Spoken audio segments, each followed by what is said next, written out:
Yeah, John, so look, we'll start off just asking about the family. Your grandparents and that. Just tell us a bit about where they came from. And Yeah. so Right. I can't do much talking now, so I know, yeah. Well, sure, we were, you're not going on there again. We were all like brought up in Knocknduff, and that's where my father was an only child, I think, wasn't he? Yeah. Because he might come in on bits of this now. I don't want to, thanks very much. No, but I'll be asking her questions just to cover myself. So My grandfather, we're going now. Are you going now? Yeah, Are you? go on, yeah. Yeah, right. Like I was saying about where I came from, that was Knocknduff and Carrigavanti, that area up the top there, you know where it is yourself. And I think my father was an only child, and they were called the Miller Powers. And even to this day, I'll be up the country now singing our song. It could be in Ennis, could be anywhere, and say, why we call John the Miller? But I was just thinking of it even last night now. You know, where George Kent's is there now. That road along there, say go along there now for just over about half a mile. There was 4 Powers there, including my father. And down the Liss Road, a little road off of that then, there was 4 people living there, and 3 more Powers. So that was 7 Powers just in one little area. And it's comical there with the Liss Road now. There was Tom Power living there at that side of the road, and Tom Power living at this side of the road. So my grandfather worked in one of the old mills, I think, years ago, and he became the miller then. And up at the very top then, to start with the 4 Powers along that road, there was Denny Power. Now he was called Denny Sean. Jack Power, Jack Matt, Tommy Matt's father. My father was John Power, so he became John the Miller. Down further then, there was Morris Power. He was called Morris Luke. Then to come back the other road I was talking about, down the short road, the Liss Road, where there was 4 people living and 3 more Powers. There was Tom Power. They called him Tom the Liss because it was the Liss Road. And at the other side there was Tom Power. He was called Tom the Widower. Don't ask me how that happened. And you know the other people down further then, Willie Power. He was called Willie Buchel. Remember Billy Buchel, and that's where they came from. So that's the story about the Powers up there in that area. Guess, isn't it? So it's extra 7 Powers in one, and there's the extraordinary thing about it, none of them were related. You could say it with all them Powers, or I never heard tell of any of them, like we definitely wouldn't relate to any of them. So if we weren't related to any of them, they weren't related to us. Put it that way. So, have you any kind of childhood memories of living up around there? Oh yeah, what happened there was the house is gone now. My father had the house there, his home place, and a bit of land, and the house got in when my father got married, or his wife up there, and my mother was from Riverstown, and the house they were living in Knocknduff became in very bad repair, and it's like to do anything at that time, I suppose, to get money was impossible. Like at that time, I often think of it now. At that time, I say, and like when you think of it all, Gary, it's not 1,000 years ago. You know, you say 60, maybe say 60, 70 years ago. For an ordinary man to gather £100 together was practically, it was an impossibility to get £100 together. So to do anything with a building like that, with the old buildings, it was nearly impossible. You hadn't the money. So they went into very bad repair. So what happened then, my mother got her home place down Riverstown, and they moved down. Father and mother moved down, and his sisters. And our neighbour, Larry McKeown was his name. I used to nearly stayed there a hell of a lot. I used to be over and back, you know. I was even going to school from there later on. And I stayed there. I didn't go down with them at all. I stayed there. And I was in Knocknduff all the time. I never left it until I went to England. So there you go. So that's the stuff. How long did you give in England? We were, say, about 10 years we were in London. Yeah, we were there in the... I know we were there in the early 60s, so we must have went in about 57, 58 maybe, went to England, and Chrissy came over, got married there, and we about 10 years, yeah. And as I know we're there, I often say to fellas now, we're done wicked tearing and dragging, but I always say to anyone that talks to me about it, we're working with digging for cave and all that, and it was massive, heavy old work. But I often say to people who are 18, 19, 20, 21 years of age, you didn't give a damn way ever. What brought you back to Tramore? I don't know really, because Johnny was born in 1964 there, was he? Yeah, and I don't know, we had great days, but I would say this, we had very bad days there too. When, there weren't much handouts then, Gary, do you know what I mean? And when weather got bad, building nearly stopped. One particular year now was absolutely desperate, and that's nothing to do with me coming home. I don't know, just took a notion of it, but I will say this, absolutely delighted I did. Don't know how I did. I wouldn't like to be living in London of all them years now. What year did we come home, Chrissy? 1965. 1965, which is a long time ago, and I wouldn't like to have been in London since now, up to this day. I'm not saying nothing wrong with it. Like the Irish, London done a lot for the Irish people. And going back then, where did you go to school when you were knocking down? Christian Brothers School. Well, any memories of your... Oh, sure, listen, yeah, so not really, I suppose, not really, like, from our point of view, I suppose a lot of it was our own fault. I'm not going to blame anyone else. A lot of it, I suppose, was our own fault, but I thought the system was very bad. You know what I mean? Just the fear. You had more of fear going in that gate than you had coming out of it. I tell you that, you understand me, which was very wrong. We have a grandchild now, God bless him, and he's 8 now. He'd nearly be crying if he couldn't go to school. And we'd be like being in the country then, we'd done more old mitching, as it's called in that time. And like, I often think when I'd be mitching there maybe for a while, and when you got back into school then, they say, we wouldn't realise it at the time. But you were way behind. You're way behind on everything. Even though, say, you lost a week now. There was lots of stuff there to see. They were gone off ahead of you. So you were playing catch up all the time and you didn't even know what they were talking about. Most of the time, I think. And a few beatings. Yeah, sorry. Christian Brothers were brutal. Oh yeah, Christian Brothers were very hard. The system was completely wrong, Gary, I think. Very, very wrong. And the hope never explain a thing to you. And the further it went, I think the more frightening it became. You know what I mean? Which ruined the whole thing altogether. And you had a big fear going in there every morning.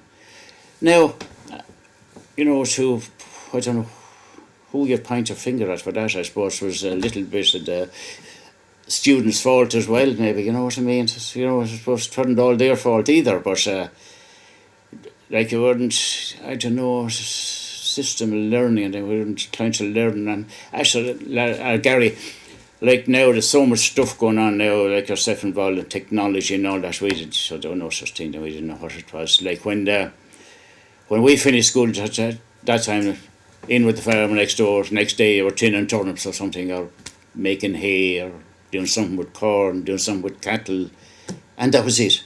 So you weren't thinking, I'm not saying everybody went down that road now either. The ordinary fellow wasn't thinking much of education then, it bloody well mattered to him, and he didn't take it too seriously, which was a pity. Because I think now, even at 14, or leaving school at 14, or I think 14, 15, 16, 17, I think that's the time you start learning. Really, you know what I mean? Your mind is kind of ready to learn, but it's 5 and 6 and 7, and I think you're just going through the motion, you're taking a lot in, and I suppose it has to happen to you. That's the basics.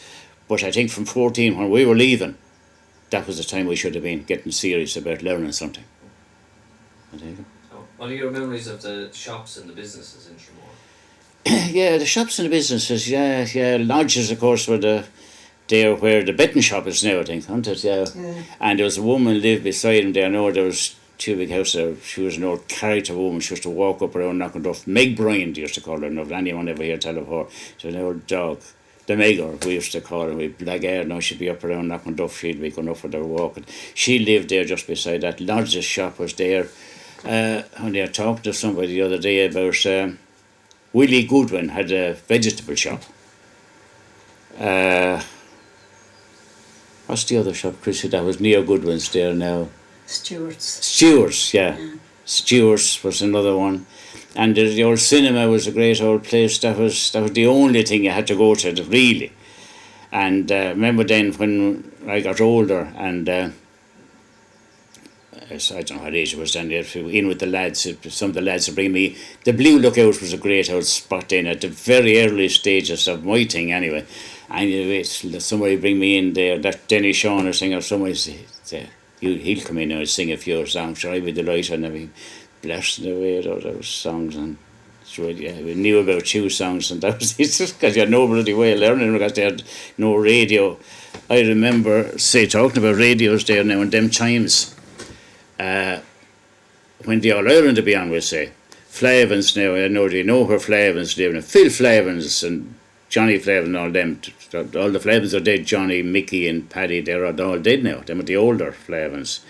But they were one of the only people that had a radio at the time up there. And all the people would gather just to listen to the radio.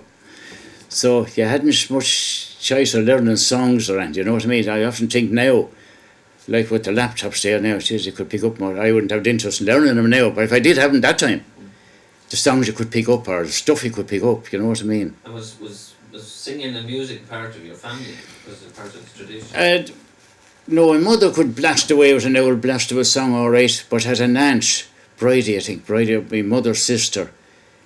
I do remember her. She was a very good singer. Yeah, she was a decent singer. She's the only one in the family. Father's family wouldn't have or all my brothers or sisters now, none of them ever got into singing. Never had any of them singing, did you? No, none of them. And but my mother's sister, Bridie, now she's the only one that I used to ever hear singing. But we went through enough, like when we were in England, she just never sing songs. She wouldn't. No, I say we're 10 years there now, as I said, and never bothered.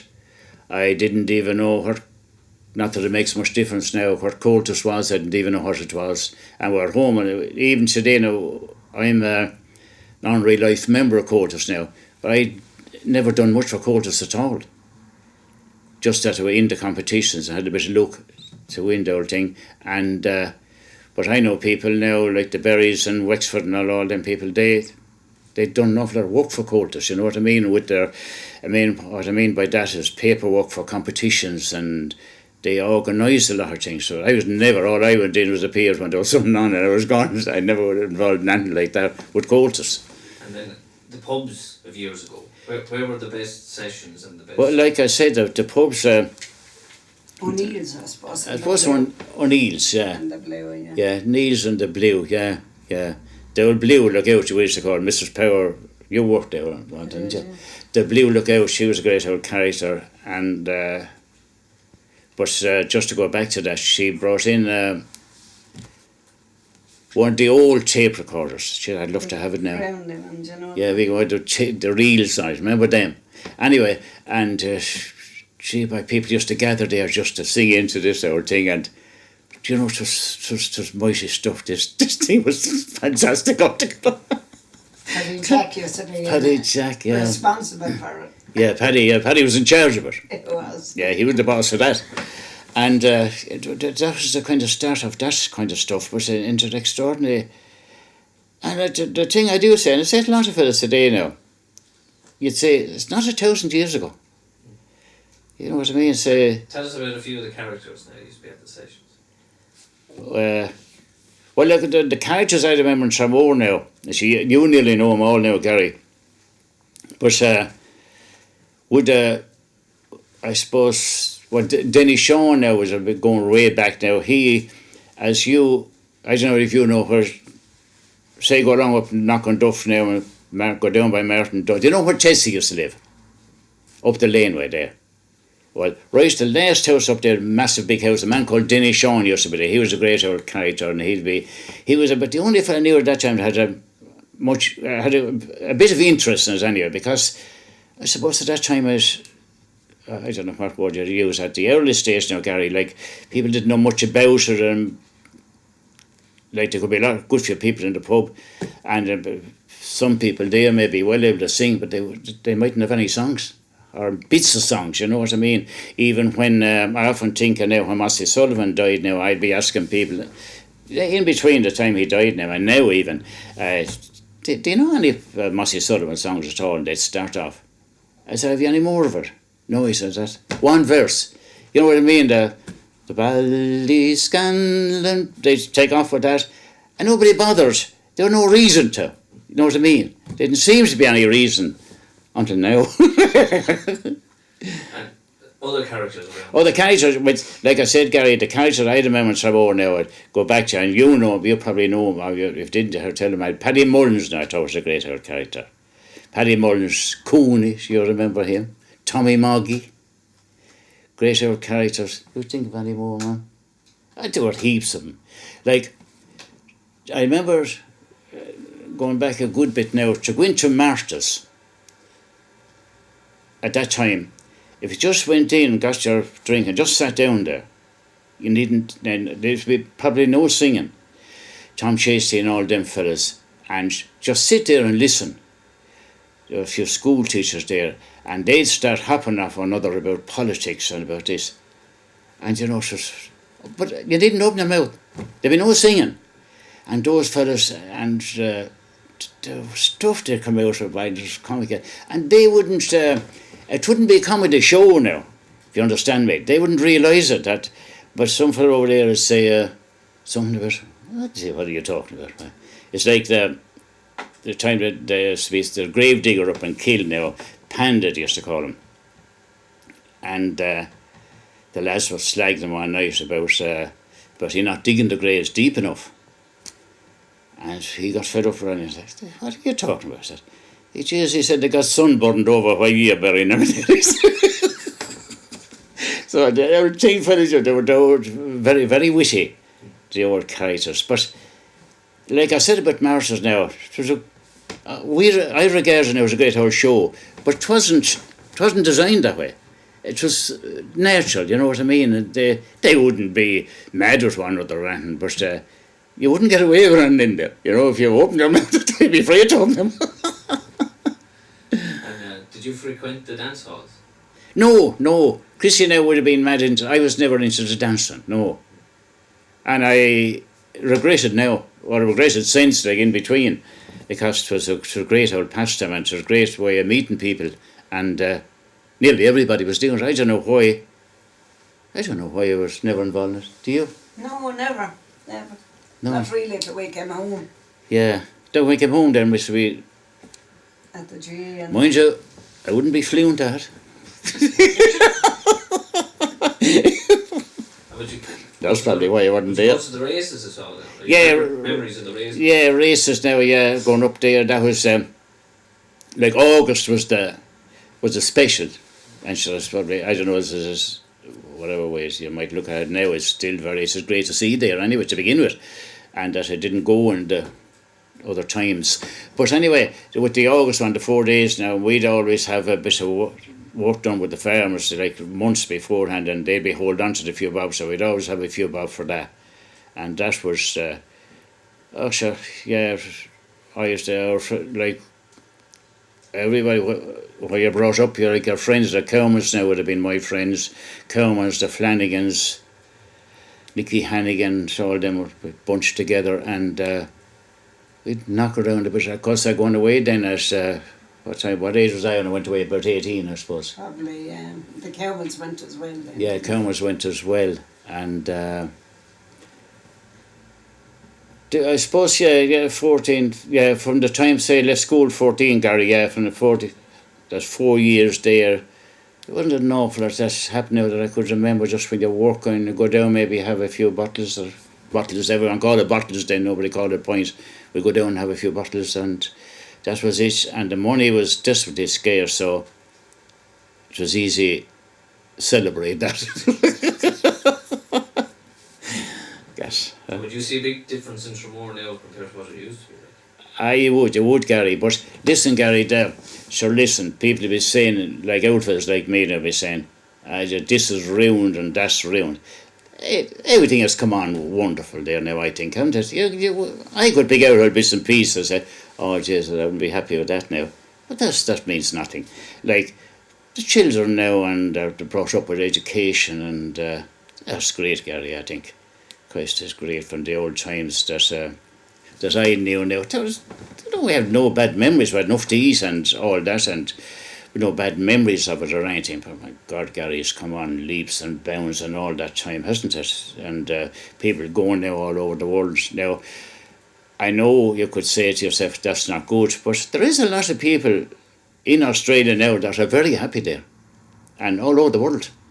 It's become you couldn't say, maybe they'd love to be at home. I don't know that.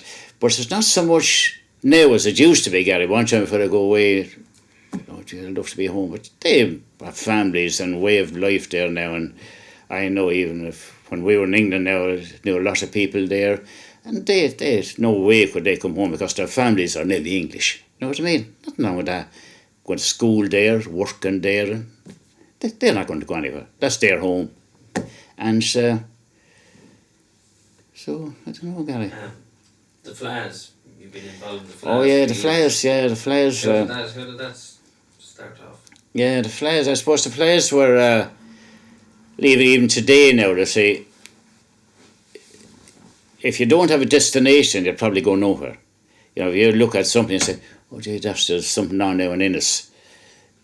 You know, the Flying News says on Ennis, and a bit of a celebration there. So we got to know so many people then all over the country that we're looking forward to meeting them, and that became part of it.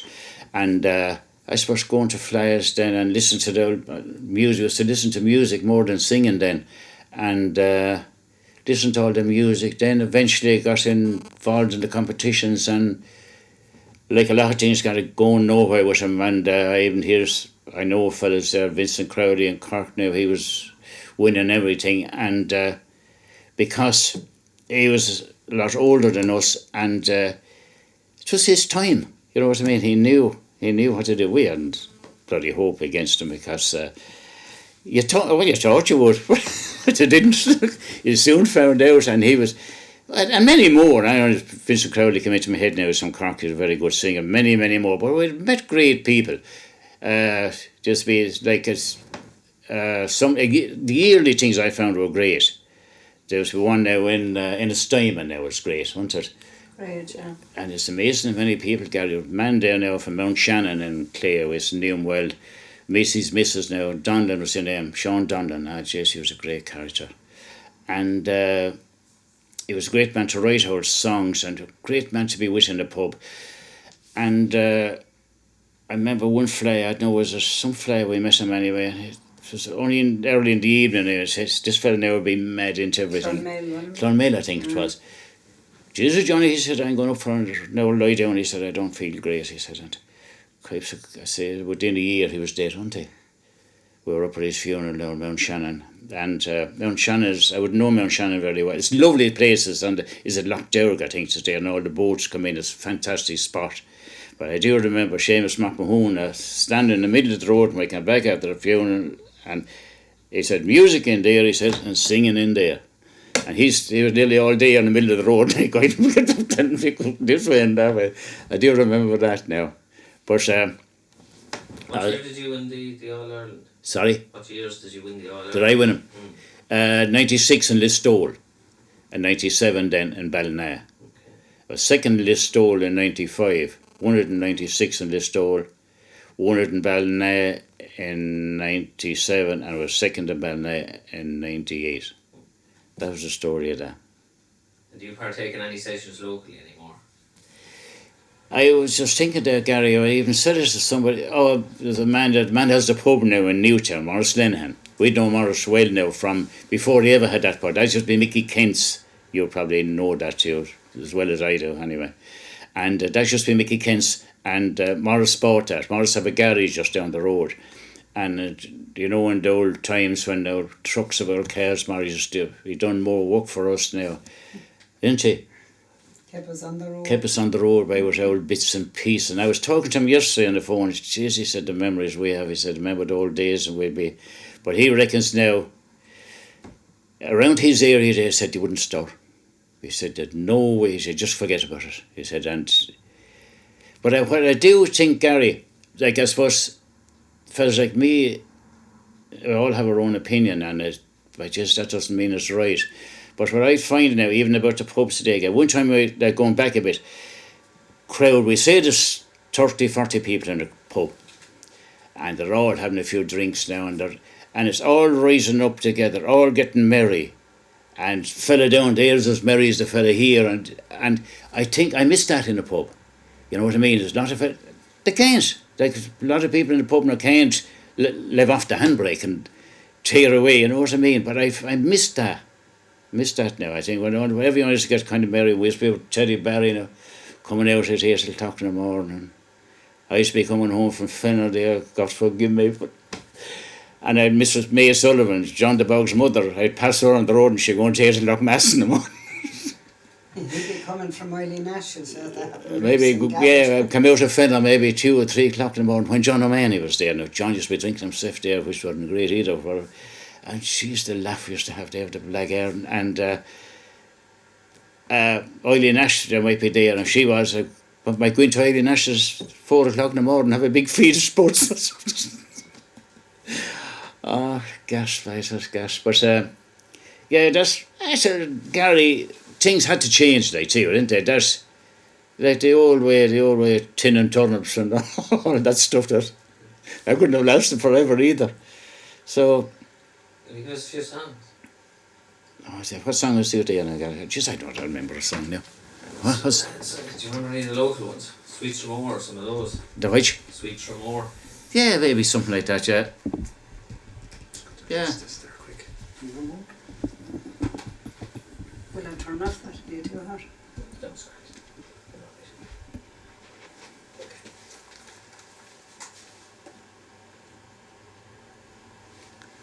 Good. This is another song that was called Sweet Tramore. Teddy Barry was here one evening, and Teddy is a great old friend of ours. I would always say Teddy was a great man to write a song. Fantastic, I reckon, Danny. And his grandfather wrote a lot of songs.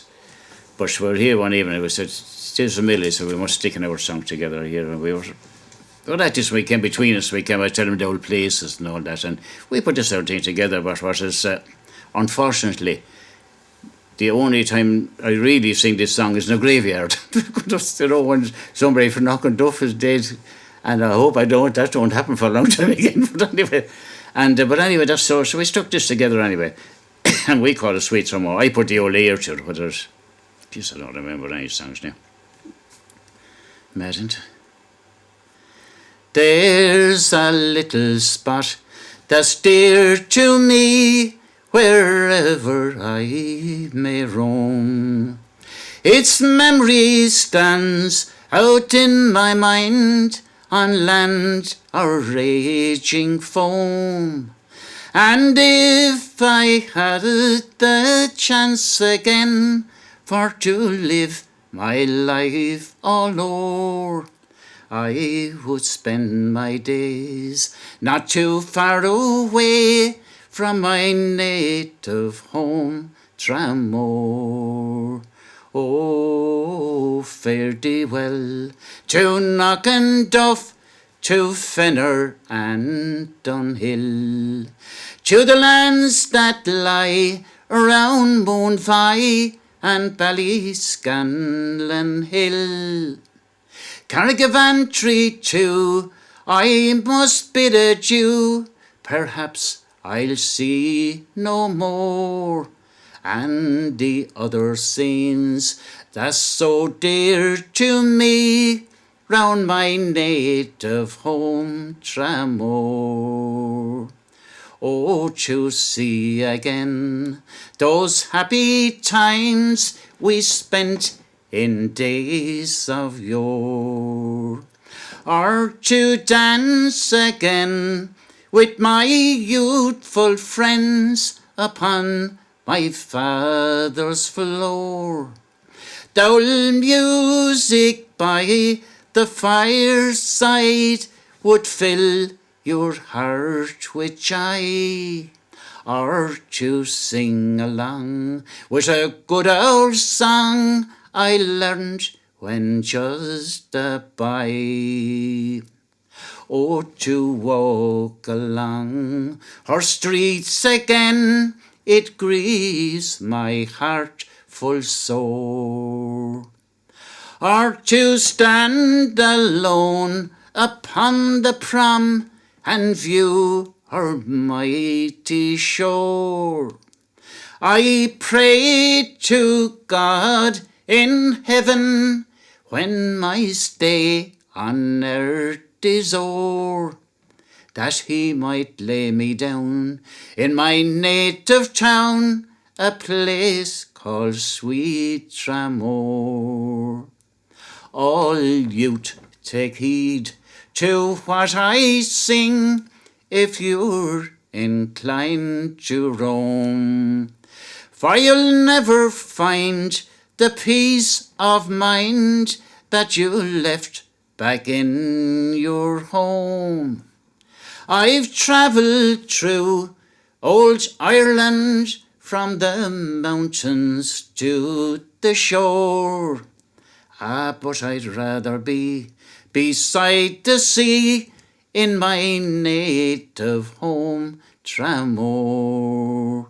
So fare thee well to Knockandduff, to Fenner and Dunhill, to the lands that lie round Moonvie and Ballyscanlon Hill. Carrigavantry too, I must bid adieu, for now I'll see no more. And all the other scenes that were so dear to me, round my native home, Tramore. Oh, there you go. That's it. Guessing. Give us a second one. There's one other song I was Teddy wrote this as well, where when John Joe Welch was a famous character. If John Joe Welch, he was lived in Blacknock out there in Cameaton, was a great man for recitations. And to this day, I would say, and I say you'd agree with me, Chrissy, to this day, Hortons of a Sunday night going back in them times, I say it was as good as place I was ever in, wasn't it? Oh, yeah. The atmosphere now. I know it's only a small little place every Sunday night, but John Joe, you nearly want to know that John Joe was every Sunday night, John Joe be there, and even though he'd do the recitations, maybe just he had a good few recitations, and you'd hear him so many times, but whatever gift he had, it was like the first time hearing him. Do you understand me? And all the people were the same. And a lot of things that went on in Hortons, I'd be singing our songs there now, and Jesus, they'd be murdered. And people that listened to him, they thought it was great. And that's what was great. And there's another thing about Hortons, the way I often said it to people now, and they say to me, Jesus, I tell you now, Miller, what kept Hortons, what was a great addition to Hortons. There was a lot of people just come down from the west at that time. Not a lot of people, people. And they'd be going into Arkane to see someone, maybe. And if they had an old box, they'd fire in the car, and they call into Hortons on the way back, and they'd be able to have a couple of pints there, or a couple of bottles, as 'twas then. And you could see fellas there, and you just say, "Jeez, I never saw him before." Now you'd probably never see him again, and it could be great old crack or sing an old song, and that would happen. It wouldn't happen every Sunday night now, but it would happen. It would happen fairly regular, and that was one thing about Hortons, and people knew that. And they were saying, you wouldn't know who would come in. The lads just come over then from one kind. Tony Power, he was a box player, and there'd be a few more, maybe 3 or 4 with him, and they'd be regulars there. And they gave the whole thing a great lift. But I thought Hortons, I have great memories of Hortons. It was a great place. Dick Shea used to be there. Dick Shea, yeah. John. So Teddy, the day John was buried, Teddy Barry was buried in Ballyduff, yeah. And, but coming out from the graveyard, and Teddy came up to Teddy Barry. Miller, he said, I'll have a song for you before night. I'll write a song about that, he said. And if I can think of it all now, this is the song he wrote. But it's kind of, you nearly want to know John being in Hortons with Waterford, because anyway, it won't do any harm. Full of it. Oh, that's mad. As I go back in memory to the days of long ago, When I travelled round the country pubs to where the crack might flow, to sing a song or dance a set upon the flagstone floor, or wait for friends to tell their tales as they came in the door. One night I took a ramble out to Houghton's pub in Ross, a few miles from Kilmeaden on the road to Carroll's Cross. For music or for singing, sure it was the place to go. And 'twas there they introduced me to a man they called John Joe, with rings on every finger as he stood inside the door. And he wore this shiny waistcoat like I never saw before. They'd say, "Come on now, John Joe," all the women they would coax, till he made his way out on the floor, and he'd say, "Well, okay, folks." He might tell us the story of his visit to Tramore, when he parked his bike in Dooley's field in the happy days of yore, or maybe Patsy's kill or cure. To us he would relate, oh, that dose for scoury bottles, he would tell you it was great. Teddy Barry might pick up the old box, a tune or two to play, and again they'd call on John Joe for to give them Mickey Shea. He would tell of Shea's invention, which was a motor car, to the rapturous sounds of laughter from the lads there at the bar. Then John Joe had a noble call from singers who were there: Eileen Barry, John the Miller, Paddy Mac from County Clare, Seamus Brady and John Quinlan, to mention but a few. Then John Joe genuflected and he gave them City Sue. He could take you out to foreign lands and tell a tale or two, like Albert out in Blackpool, or Tangmalangmaloo, or Sam McGee from Tennessee. Then John Joe would encore with the greyhound fox from Carriganore, or the hounds from Corramore. And now to give a mention to those who've passed away: Johnny Sullivan and the Mackeys and the mighty Dick O'Shea. I thank them for their memory, but I'm sad now to relate our John Joe, he has joined them, throwing his copping through the gate. Lovely job. Was it well, did it? Spot on. Yes, he did. But if you, like I was saying, Gary, or lads, it's very seldom I sing, I don't know how I thought, very seldom I sing that, because you'd nearly want to know John Joe. You know, because I mentioned things there now about the recitations you used to do, and you'd be maybe wondering what they were. But well done now, and I'm delighted now that to have it. And well, I never sing that song, which would be great a song to sing in Hortons now. If you John, thanks a million. I think. Yeah. Are you happy enough with that? Yeah, happy with that, lads. Yeah. That's great. What's your name? Keith. Keith, yeah, good man. So he did remind me now, the Keown's up the road here now, Mac Keown's sons now, I like him, but I didn't think of one of them now anymore. But anyway, so there you are. Lovely job. Yeah. Do you want to get some